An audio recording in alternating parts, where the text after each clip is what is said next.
সাধারণ মানুষের মাঝেই মানব গুহ মাটিতে বসে খেলেন মায়ের ভোগ।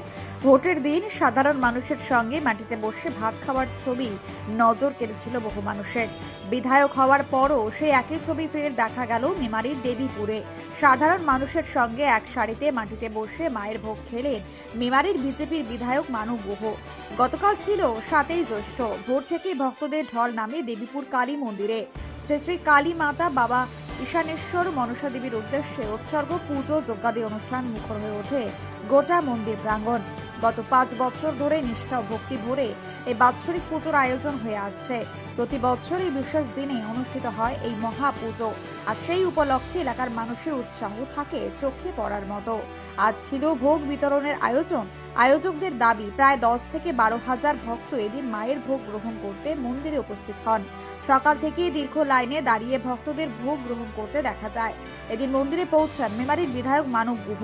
তিনি মন্দিরে পুজো প্রার্থনা করেন। বিধায়কের আগমনে এলাকার মানুষের উৎসাহ আরো বেড়ে যায়। এরপর সকলের সঙ্গে এক সারিতে মাটিতে বসে মায়ের ভোগ গ্রহণ করেন তিনি। সেই উদ্দেশ্য দেখে উপস্থিত মানুষের মধ্যে আলাদা উচ্ছ্বাস দেখা যায়। পরে সাংবাদিকদের মুখোমুখি হয়ে মানব গুহ বলেন, এই বছর মানুষের উৎসাহ আনন্দ দ্বিগুণ হয়ে গিয়েছে। একদিকে যেমন পুজোর আনন্দ, অন্যদিকে এলাকার পরিবর্তনের আবহ। মানুষ এখন মন খুলে আনন্দ করছে। সবাই পরিবর্তন চেয়েছিল, পরিবর্তন হয়েছে। ধীরে ধীরে সমস্ত উন্নয়নের কাজ হবে, শুধু মানুষকে একটু সময় দিতে হবে। দেবীপুর থেকে শিশিরদের রিপোর্ট, মেমারি আপডেট নিউজ।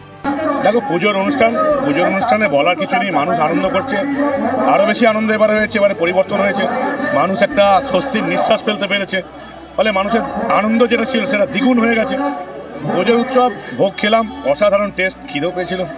এলাকাবাসীকে কি বলবেন?